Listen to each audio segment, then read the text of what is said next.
روزانہ سورہ رحمان پڑھا کریں۔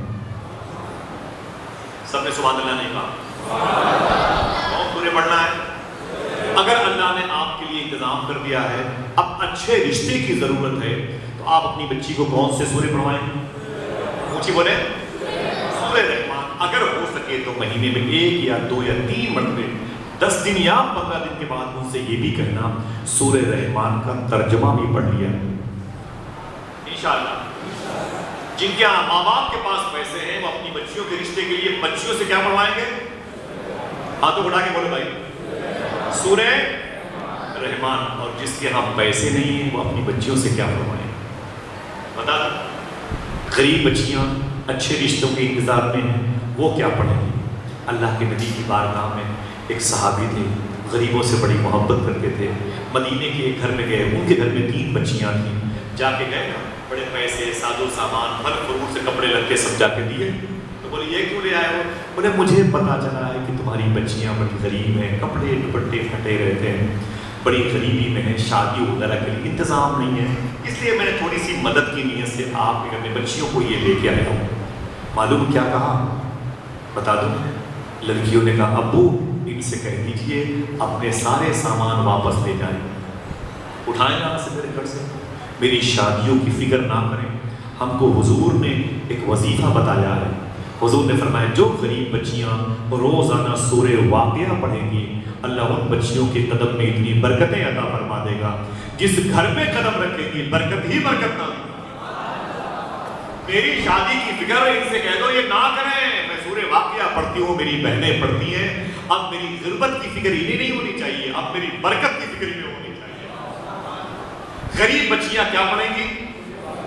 سورہ اونچی بولے واقعہ۔ ایک بات یاد کر لیں، یاد کر، جب تمہاری شادی کی تاریخ رکھ اٹھے، آپ اپنی بیٹیوں کی بہنوں کی تاریخ رکھیں، ٹھیک ہے؟ سمجھ میں آئی بات؟ 2 مہینے کے بعد شادی، 1 مہینے کے بعد شادی، ٹھیک ہے؟ شادی کی تاریخ رکھیں تو سب سے پہلے کیا ہے کہ تیاری کرنی ہے؟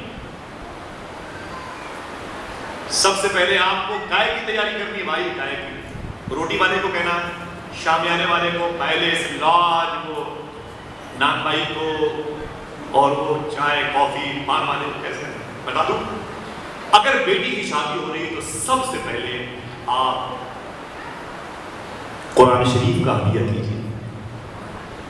جہیز کے سامان کو خریدنے سے پہلے اللہ اس لعنت سے بچا لیجیے، بچا، آمین کہہ دو۔ لیکن کچھ رسم تو باقی رہے گی۔ سب سے پہلے قرآن کا ہدیہ کرنا، اس نیت سے سب سے قیمتی کاغذ کا، سب سے مبارک جزدان کا، پیکنگ کا مجھے قرآن دیجیے۔ سب سے پہلے اگر کوئی سامان اپنی بیٹی کو دینا چاہتے ہیں، اسے خریدنے کے لیے بازار جائیے گا تو سب سے پہلے کیا لائیے گا؟ ہاتھوں اٹھا کے بولے انشاءاللہ قرآن آ جائے گا تو ساری چیزیں آ جائیں گی، ٹھیک ہے انشاءاللہ۔ اس کے بعد کیا کرنا ہے؟ اس کے بعد گھر آ کر کے سب سے پہلے امام صاحبان کو، نمازیوں کو اپنے گھر پہ بلا کے بولنا ہے کہ یہی وہ جگہ ہے جہاں ہم نے، ہماری بیوی نے، ہماری بیٹی نے، ہمارے بیٹے نے نکاح کی محفل سجانے کی جگہ کا انتخاب کیا۔ ہاں تو بلا کے بولو انشاءاللہ یہی وہ جگہ ہے جہاں پر ہم نے اور ہماری بیوی نے، ہمارے بھائی نے، ہمارے بیٹوں نے یہ انتخاب کر لیا کہ اسی جگہ پر میری بیٹی کا نکاح ہوگا۔ بولو ایسا کرو گے انشاءاللہ؟ ہم کیا کرتے ہیں؟ ہم تو بتاتے ہیں کہ یہاں روٹی بنے گی، یہاں کیفے ہاؤس ہوگا، یہاں ناشتہ ہوگا، یہاں مٹھائی بنے گی، یہاں باراتیوں کا استقبال ہوگا، اور جہاں نکاح ہونا چاہیے وہاں لڑکی کو پردے میں لا کر کے کبھی ادھر بٹھاتے ہیں، کبھی ادھر بٹھاتے ہیں، قاضی جی کبھی یہ دفتر لے کے ٹہلتے رہتے ہیں، بولتے ہیں ادھر ڈیگ رکھی ہوئی ہے، ادھر بورا رکھا ہوا ہے، ادھر چینی ہے، ادھر کا ادھر اٹھاؤ۔ ایسے اپنی بچیوں کو نکاح کے وقت ٹہلاتے رہتے ہیں۔ جو لڑکیاں شادی کے بعد عاصری معاملات کا شکار ہوتی ہیں اس کی وجہ یہی ہے۔ پہلے کے دور میں صوفیہ سب سے پہلے اپنی بیٹی کی شادی کے موقع پر قرآن ہدیہ کرتے تھے، سب سے پہلے قرآن ہدیہ کرتے تھے، اس کے بعد اپنے محلے والوں کو لے کر کے اس جگہ کا انتخاب کرتے کہ اس جگہ پر میری بیٹی کا رشتہ ہوگا۔ پھر وہ شادی میں 3 دن جب باقی رہتے، اسے یاد کرو گے، تو روزانہ اسی زمین پر 311 مرتبے کلمہ شریف پڑھواتے، لا الہ الا اللہ محمد رسول اللہ، پڑھ کے بتائیں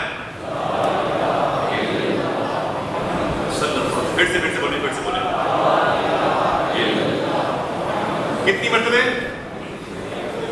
300۔ بیٹیوں کا رشتہ نکاح جہاں پر ہوگا وہاں شادی سے، پرسوں شادی ہے، نکاح ہوگا، بارات آئے گی، تو آج 3 دن 311 مرتبے کلمہ شریف پڑھنا ہے، اور 1 مرتبے سورہ یاسین شریف پڑھنا ہے۔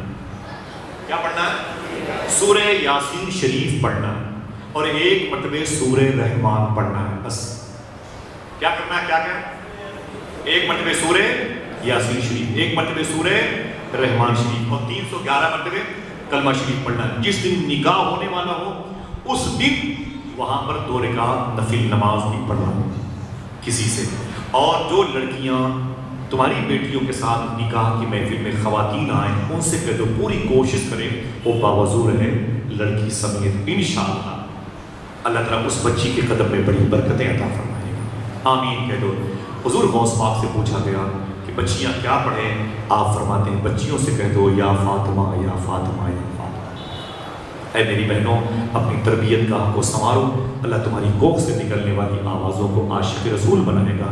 بذکر اللہ، اللہ کا ذکر ہی ہے جو تطمئن القلوب کی راہ کا تمہیں مسافر بنائے گا۔ یہ مبارک خواتین کا اجتماع نور تھا جو پالی راجستھان دیار غریب نواز میں اس وقت آپ جیسے مبارک لوگوں کو گواہ بنا کے مدینہ مسجد میں انعقاد پذیر ہوا۔ بولنے میں کوئی خطا ہوئی اللہ اسے معاف فرمائے۔ اجازت دیجیے استغفر اللہ کل ذنوب یا ستار یا غفار بحق حضرت محمد مصطفیٰ صلی اللہ علیہ وسلم۔ جامعہ عائشہ کے مبارک آئین کو، آرٹیکل کو باقی رکھیے گا۔ انشاءاللہ یہ ادارہ ہماری اور آپ کی بچیوں کی مغفرت کا سامان بنے گا۔ اس ادارے کے ذمہ داروں کے کاندھوں کو مضبوط کیجیے، انشاءاللہ اس ادارے کے در و بام سے عشق رسول کی خوشبو آئے گی۔ اجازت دیجیے، السلام علیکم ورحمۃ اللہ۔